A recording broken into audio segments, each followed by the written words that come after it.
Ibrahim Traore is a Burkinabe military officer who has been the interim leader of Burkina Faso since the 30 September 2022 coup, which ousted interim President Paul-Henri Sandaogo Damiba. At age 34, Traore is currently the youngest serving president in the world. As president, Traore has continued to conduct himself mysteriously and formally, for which he was already well known. To possibly avoid the negative public perception of his forerunners, he has strived to depict himself as a proper war leader while maintaining tight control over his communication. Pro-government propaganda has grown throughout his reign in both the Burkinabe traditional media and social media. It is wise to say he is a revolutionary, just like Thomas Sankara. Ibrahim Traore delivered a speech during the Russia-Africa Summit in St. Petersburg that made other African leaders ashamed of themselves. He also condemned how they've been leading their countries. His speech has also provoked Western countries, and it tried to take him out since he's against imperialist neocolonialism. In this video, we will just show the full speech that he delivered at that summit.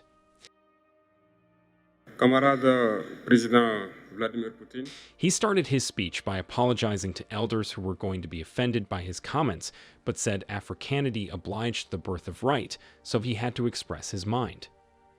Traore said all who were present could air their minds because they were family.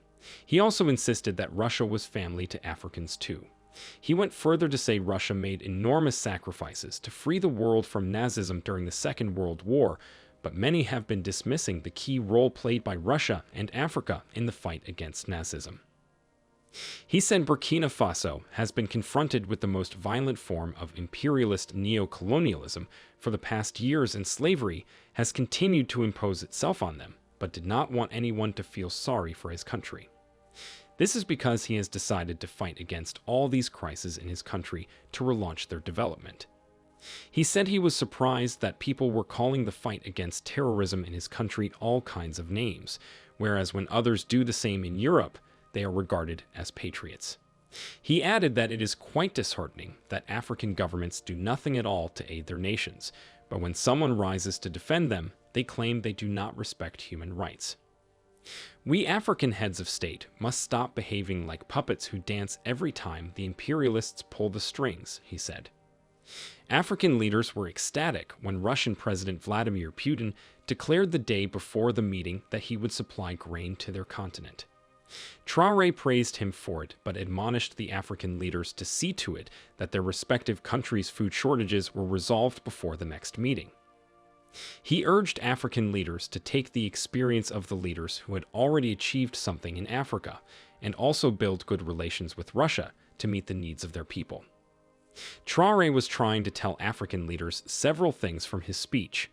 Africa has the resources and the people to solve its own problems, and it should not rely on outside assistance. This means that African countries need to invest in education, healthcare, and infrastructure.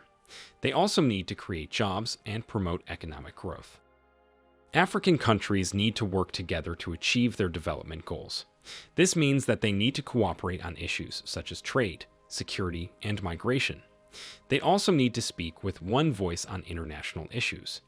Russia has also provided military and financial assistance to Africa, and it has not interfered in Africa's internal affairs.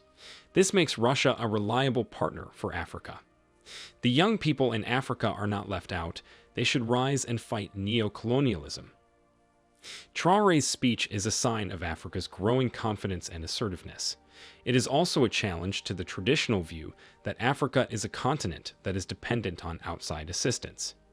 Africa has the resources and the people to solve its own problems, and it needs to start doing so. Do you think African leaders left the summit holding Traore high? What are some other lessons you grasped from the speech? Let us know in the comments. Do not forget to like this video and subscribe to the New Tourist channel. Turn on notifications too, so you get notified whenever we upload videos like this. Thanks for watching, and see you in our next video.